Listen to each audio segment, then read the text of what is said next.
putting up fake facades in your relationships, you're only cheating yourself. What's up, everyone? Welcome to episode 5 of the Be Fucking Authentic series on the Authentic Model podcast with your host, me, Thomas McClure. If you haven't already, press that subscribe button and join me every Monday morning for some radically real conversations. If you missed the previous episodes, check them out after this one.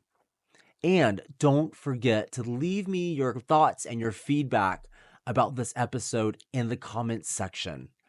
I'd love to give a shout out to my producer and editor, XMVRSTUDIOS. And I'd also like to give a shout out to an ethical fashion designer of my shirt, Scheuneman brand. Thank you for tuning in today, and thank you for being you.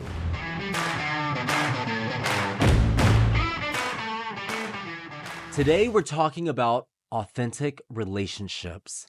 We've all been taught to put on our best face at times, to conform to societal expectations of how we're supposed to interact with each other. But true connections can only happen when we let our authentic selves shine through. I've been in a 20-year relationship with my partner, Aaron. While Aaron and I have always strived to be our most authentic selves in our relationship, we've learned that we need to keep working on vulnerable transparency, especially during challenging times or disagreements. True intimate connection requires a radical level of openness. And I've been blessed to feel comfortable expressing my authentic self most of my life. However, even for someone like me, there are still times when I've held back parts of myself out of fear or pride, moments when I'm not as vulnerable as I could have been with the person I love the most. During the inevitable rough patches Aaron and I have weathered over 20 years together, a key lesson has been the importance of fully supporting each other, even when one of us is not showing up as our best self. So instead of shutting down or pointing fingers, we have to create space for vulnerability and acceptance. When we can be real about our fears, our insecurities, and our struggles without judgment, that's when our bonds grow strongest.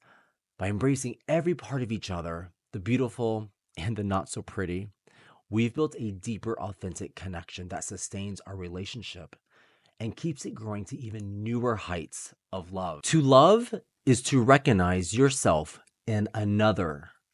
Eckhart Tolle, one of my favorite authors. True connection requires authenticity and vulnerability. You can't have an authentic relationship unless you're willing to be vulnerable, to let someone in, to open up and show them your true self, your flaws, your fears, all of it. The number one predictor of a successful relationship is the ability to be vulnerable and authentic with one another. The more authentic and open you can be with your partner, the easier it is to connect on a real level. You have to be willing to take off your armor and remove the barriers that prevent you from truly connecting with your partner's true self. You can't have an authentic connection with someone you love unless you're willing to take those risks. I heard this beautiful quote today by Jeff Brown. An intimacy that goes deeper than the physical, that reaches inside and finds no resistance, no secrets, only presence. This is completion. This is love. To be able to accept another person's flaws and insecurities, that's the key to building an authentic connection. To be able to share the most difficult parts of your life and vulnerabilities, to open up and let someone in, that's what it takes to build a genuine, intimate bond. And to be able to accept each other's shortcomings, to be able to hold those difficult truths and open up to let the other person in, that's what it takes to build that close bond of intimacy. Intimacy isn't always comfortable or easy. To truly connect with someone, you have to have the courage to share the parts of your life that are most difficult and challenging. To open up in that way takes vulnerability and trust. And when you do this, you give your partner permission to do the same. Of course, the need for authenticity isn't limited to just romantic partnerships. The same principles apply to friendships as well. The friends we keep closest are often those we feel we can truly be ourselves around. However, that doesn't mean we always show up authentically, even around our good friends. We all have layers we peel back at different rates, depending on the friend and the situation. There are parts of ourselves we might self censor or hide, whether it's shameful struggles, unpopular opinions, or maybe just silly quirks. But the reality is, our most cherished friendships are the ones where we feel completely accepted for our entire true selves. The people who make us feel safe enough to be vulnerable and let it all hang out without judgment. Those are the gold star friends to keep close. On the flip side, we've all had those friend groups or individual friends where we find ourselves code switching or masking big parts of who we are. Maybe we dumb ourselves down or stop speaking up about certain interests or beliefs. Perhaps there are even parts of ourselves we completely hide from them. While being a chameleon can sometimes keep the peace, it often stems from a lack of trust that they'll embrace our full, authentic selves. And over time, those inauthentic friend dynamics tend to grow stale, stagnant, or sometimes even toxic. True friendship thrives on the ability to be freely, messy, complicated versions of ourselves, to share life's joys and life's struggles, to be emotionally vulnerable and embrace one another without reservation or conditions. So be discerning about who you grant full access to your authenticity. Put those friendships at the top of your priority list, the people who love you at your edgiest, most intense, and most weird. Let them inspire you to keep embodying all the dimensions of your quirky self.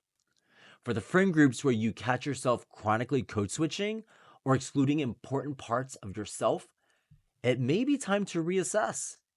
Have the courage to get radically real and see how they respond. If they can't embrace your wholeness, it's not your truth that needs shifting, it's the company you keep. At the end of the day, authentic relationships are what gives our lives richness, meaning, and belonging. Whether romantic partners, family, friends, or even coworkers, the people who really matter are the ones we let into our lives without pretense. With the courage to be our truest selves, we create bonds that become our anchors through life's storms. So I'll leave you with this. What's one relationship in your life, platonic or romantic, where you feel you could show up a bit more authentically? What's one insecurity or vulnerability you could share that would deepen that connection? The rewards of being your most authentic self could far outweigh the risk. Your truth is a sacred gift. Share it freely with those you love. That's the path to fulfilling bonds that will enrich your life even more. And that's a wrap of episode 5 of Be Fucking Authentic. Don't forget to hit that subscribe button for more real talk. And please share this episode to keep spreading the realness. And I want to hear from you in the comment section. Let me know what you thought about today's episode. Until next time, this is Thomas McClure reminding you to be fucking authentic.